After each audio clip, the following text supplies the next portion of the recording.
बोलिए गुरुदेव भगवान की जय। बोलिए संत सनातन धर्म की जय। पृथ्वी माता की जय। सभी पूजनीय संत एवं उच्च कोटि के ब्राह्मण, सभी भक्तजन, हम आपके हृदय स्वरूप मंदिर में बैठे उस परम पिता परमात्मा को कोटि कोटि नमन करते हैं, दंडवत करते हैं, प्रणाम करते हैं। आज हम उस परम ब्रह्म परमात्मा की अमृतमय कथा श्रवण कराने के लिए जा रहे हैं, जो कि श्री शिवजी माता पार्वती से कहते हैं कि श्री राम संपूर्ण भविष्य संबंधी चरित्र बता दिया। उसे सुनकर के दशरथ जी को अत्यंत प्रसन्नता हुई। तदनंतर राजा ने पुनः प्रश्न किया कि हे ब्राह्मण, पूर्व जन्म में मैं कौन था? मैंने कौन सा पुण्य कर्म किया था जिसके प्रभाव से साक्षात श्री हरि मेरे पुत्र श्री राम के रूप में उत्पन्न हुए और श्री लक्ष्मी जी सीता जी के रूप में प्रकट हुई? ये सब भी आप मुझे बताने की कृपा करें। तब राजा का यह वचन सुनकर के मुनि मुद्गल ने पुनः कहा कि प्राचीन काल में, बहुत समय पहले की बात है,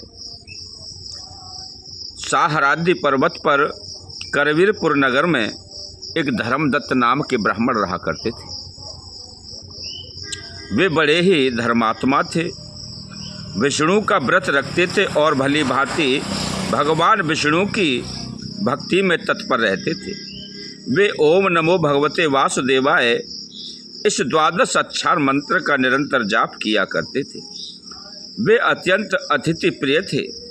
एक बार की बात है कि कार्तिक मास उपस्थित हुआ। रात्रि में जागरण करके वे चौथे पहर में भगवान श्री विष्णु की पूजा की सामग्री को लेकर के विष्णु मंदिर में जा रहे थे। उसी समय उन्होंने देखा कि एक राक्षसी भयंकर गर्जना करते हुए सामने से आ रही है। उसके दांत टेढ़े थे, उसकी जीभ लपलपा रही थी, वह वस्त्रों से विहीन थी, उसके नेत्र अत्यंत रक्त वर्ण थे। अरे उसके शरीर का सारा मांस सूखा हुआ था, उसके ओष्ठ लंबे थे और वह घर्र घर्र घर्र घर्र की ध्वनि कर रही थी। उसे देख कर के ब्राह्मण ब्रह्मदत्त धर्मदत्त अत्यंत भयभीत हो उठे। उनका शरीर थर थर कांपने लगा। डर के मारे उन्होंने अपनी पूजा की सारी सामग्री जल तथा बेलपत्र, तुलसी पत्र आदि उनके ऊपर फेंकना शुरू कर दिया। वे बार बार हरि का नाम लेकर के तुलसी युक्त जल उस पर फेंकने लगे। अरे इस कार्य का ऐसा प्रभाव हुआ कि उस राक्षसी के समस्त पाप धुल गए और उसे अपने पूर्व जन्म के कर्मों का स्मरण हो गया। अपनी वैसी अवस्था देख करके उसने शीघ्र ही ब्राह्मण के चरण कमलों में दंडवत प्रणाम किया और वह कहने लगी, कहे ब्राह्मण, पूर्व जन्म के कर्म विलाप से ये मेरी दशा हुई है। अब मैं कैसे पुनः उत्तम गति को प्राप्त करूंगी, इसे आप बताने की मुझे कृपा करें। उस दुखी तथा शरण में आई हुई और अपने दुष्कर्मों को बताने वाली राक्षसी को देख करके ब्राह्मण धर्मदत्त को बड़ा आश्चर्य हुआ और वे उससे बोले, कहे राक्षसी, तुम किस कर्म के परिणाम स्वरूप इस दशा को प्राप्त हुई हो? तुम कहाँ से आई और तुम्हारा स्वभाव कैसा है? ये सब मुझे विस्तार पूर्वक बताओ। तब कलहा बोली, कहे ब्राह्मण, सौराष्ट्र नगर में भिक्षु नामक एक ब्राह्मण रहते थे। मैं उनकी भार्या थी। मेरा नाम कलहा था। मैं अत्यंत निष्ठुर स्वभाव वाली थी। मैंने कभी वाणी द्वारा भी अपने स्वामी का शुभ नहीं किया। रसोई में जो भी मधुर भोजन आदि बनाती थी, मैं कभी भी मैंने अपने स्वामी को नहीं खिलाया। पहले मैं उसे अच्छे अच्छे भोजन को स्वयं खा जाती थी और फिर बचा खुचा मैं पति को दे देती थी।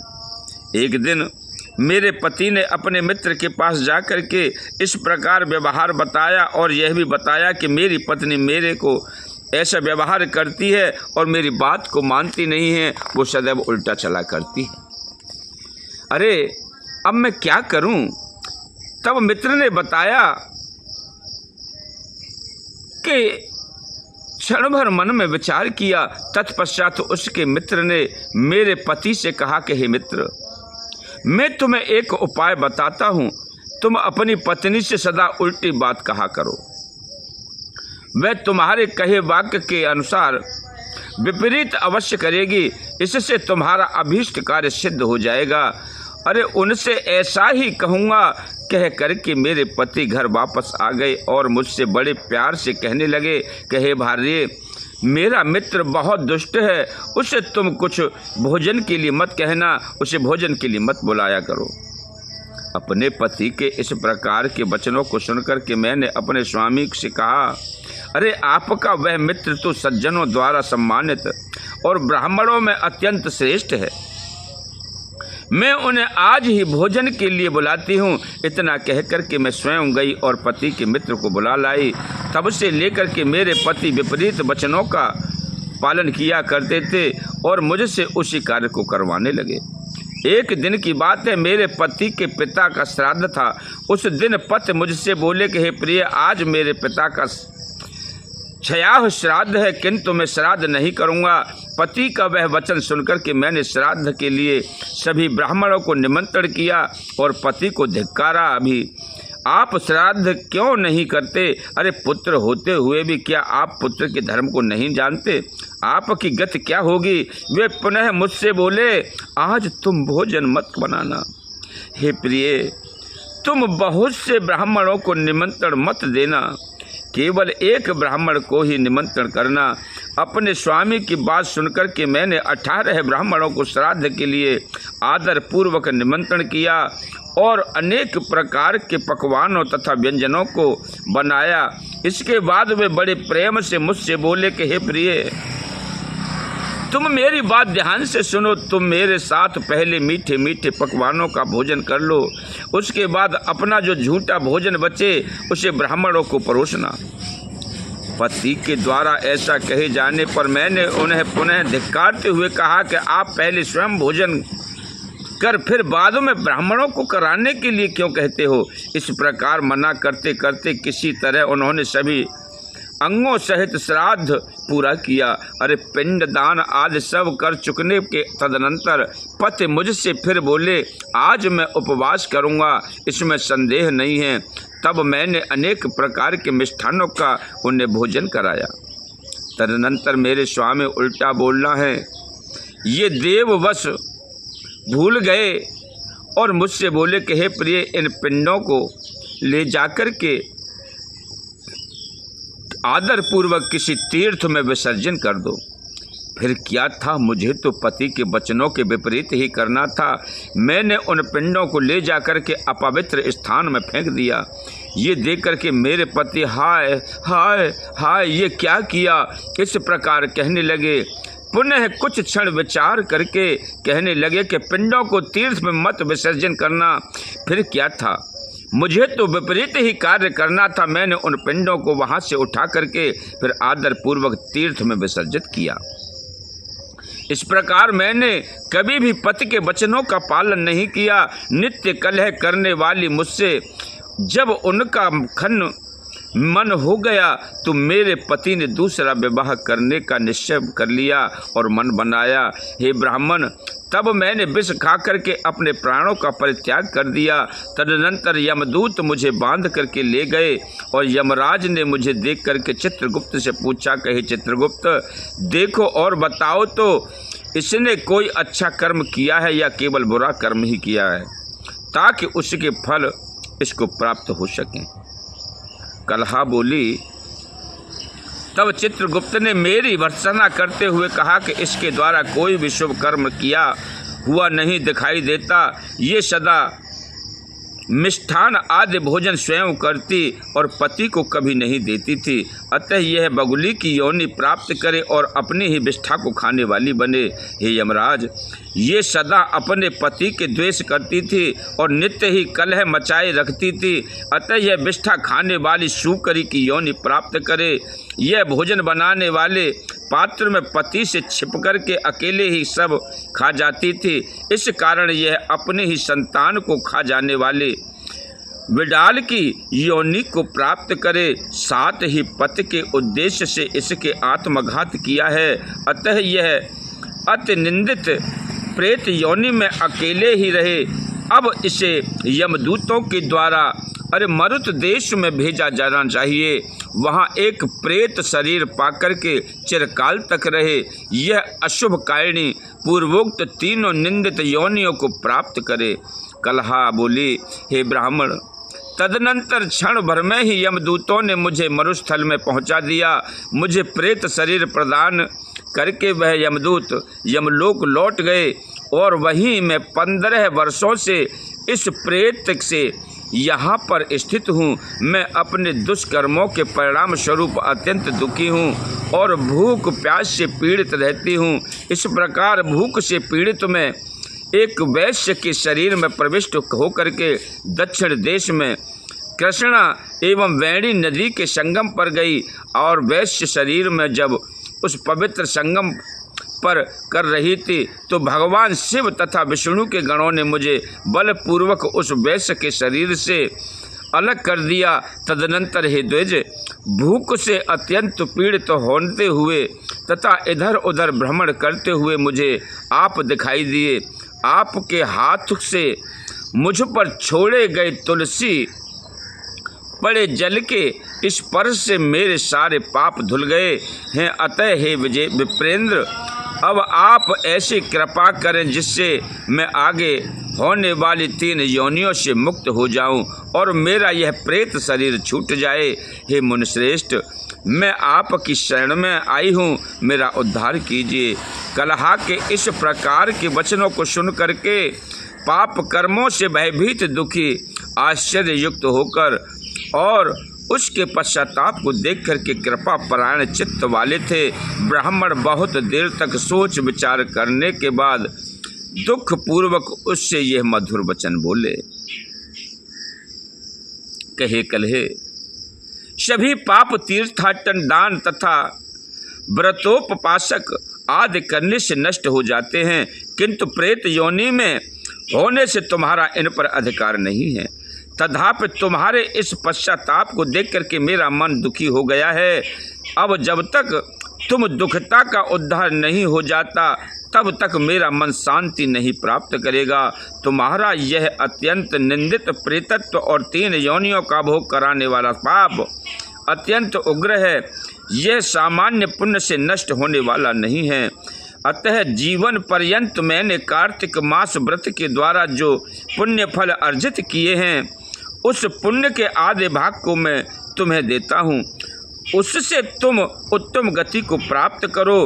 कोई भी यज्ञ दान याग तीर्थाटन एवं व्रतोपवास आदि कार्तिक मास के व्रतोपवास से होने वाली पुण्य की समता नहीं रखते, यह निश्चित बात है। तब मुद्गल ऋषि ने कहा कि ब्राह्मण दत्त ने जो ही ओम नमो भगवते वासुदेवाय, ओम नमो भगवते वासुदेवाय इस प्रकार इस 12 मंत्र को उन्हें सुनाते हुए तुलसी मिश्रित जल उस पर छिड़का। उसी क्षण वह प्रेत तुझसे निवृत्त हो गई। वह जलती हुई अग्नि की शिखा की भांति दिव्य स्वरूप वाली स्त्री हो गई। उसका लावण्य उर्वशी अप्सरा के समान हो गया। तब उसने उन्हें भूमि पर गिर कर के दंडवत प्रणाम किया और हर्षातिरेक से गदगद वाणी से इस प्रकार कहने लगी कि हे ध्वजश्रेष्ठ, आपके कृपा प्रसाद से मैं पाप से मुक्त हो गई। पाप रूपी समुद्र में डूबती उतराते हुई मेरे लिए आप निश्चित ही नौका रूप हो गए हैं। और मुद्गल ऋषि बोले कि इस प्रकार से वह कह ही रही थी कि उसने देखा कि आकाश से एक सुंदर विमान उतर करके आ रहा है, जिस पर विष्णु के समान ही स्वरूप धारण किए हुए विष्णुगण विराजमान हैं। उन विद्वानचारी पुण्यशील तथा सुशील आदि विष्णुगणों ने उसे आदर पूर्वक विमान में बैठाया। अरे विमान में अप्सराएं उसकी सेवा करने लगी। जब ब्राह्मण धर्मदत्त ने वह विमान देखा तो वे महान आश्चर्य में पड़ गए। उन्होंने पुण्यशील तथा सुशील को देख करके भूमि में गिर करके उन्हें दंडवत प्रणाम किया। तब उन दोनों ने झुके हुए उस ब्राह्मण को उठाया और उनका अभिनंदन करते हुए वे धर्मदत्त से वाणी से बोले कि हे द्विज, आप धन्य हैं जो कि आप निरंतर भगवान विष्णु की भक्ति में तत्पर रहते हैं। दीनों पर आप दया करने वाले हैं, धर्म के सम्यक ज्ञाता हैं और भगवान विष्णु के व्रत में परायण रखते हैं। आपने बाल्यावस्था से ही जो यह कार्तिक व्रत का नियम बनाया है और फिर उस प्राप्त पुण्य के आधे भाग का आपने दान किया, इस कारण आपका पुण्य फल 2 गुना हो गया है और आपके आधे दिए हुए गए पुण्य फल से प्रभाव से इस कलहा का पूर्व जन्म में किया हुआ पाप था और जो सैकड़ों जन्म जन्मांतर में किया हुआ पाप था वह पूर्ण रूप से नष्ट हो गया है। आपके द्वारा तुलसी मिश्रित जल छिड़क करके जो इसे स्नान कराया गया था, मात्र उसके पुण्य प्रताप से इसका जो पूर्व जन्मों में किया हुआ पाप था वह समग्र रूप से विनष्ट हो गया। विष्णु जागरण आदि के प्रभाव से उनके लिए यह विमान उपस्थित हुआ है। हे साधो, आपके द्वारा विष्णु मंदिर में दीप दान के प्रभाव से इसके यह अत्यंत तेजस्वी स्वरूप प्राप्त किया है। अब इसे हम नाना प्रकार के भोगों का सुख भोगने के लिए वैकुंठ ले जा रहे हैं। हे कृपानिधे, आपके द्वारा किए गए तुलसी पूजन और कार्तिक मास का व्रत आदि शुभ अनुष्ठानों के पुण्य दान द्वारा इसे भगवान विष्णु की सानिध्य में प्राप्त हुई है। आप भी इस जन्म के बाद अपनी भार्या के साथ वैकुंठ भवन को जाएंगे और वहाँ आपको भगवान की नित्य सन्निधि प्राप्त होगी तथा साप्य रूप मुक्ति भी प्राप्त होगी। हे धर्मदत्त, वे लोग सब हैं, धन्य हैं, कृतार्थ हैं और उन्हीं का जन्म लेना सफल है जिन्होंने तुम्हारे समान भगवान विष्णु की आराधना की है। भली प्रकार से आराधना किए गए भगवान विष्णु मनुष्यों को क्या नहीं देते, जिन्होंने कि पूर्व समय में राजा उत्तानपाद के पुत्र बालक ध्रुव को ध्रुव पद प्रदान किया था। अरे जिसने नाम का स्मरण मात्र करने से व्यक्ति उत्तम गति को प्राप्त करते हैं, जैसे ही प्राचीन काल में भगवान विष्णु के नाम स्मरण से ग्राहक का ग्रसे गए गजेंद्र मुक्ति को प्राप्त कर भगवान की सन्निधि को प्राप्त हुए और वे जय नाम से भगवान के भवन के द्वार पर रक्षक के रूप में प्रतिष्ठित हुए, ऐसे ही वह ग्राह भी श्री विष्णु का चिंतन करने से भगवान का विजय नामक द्वार रक्षक बना। बोलिए कृष्ण बलदेव की जय। बोलिए संत सनातन धर्म की जय।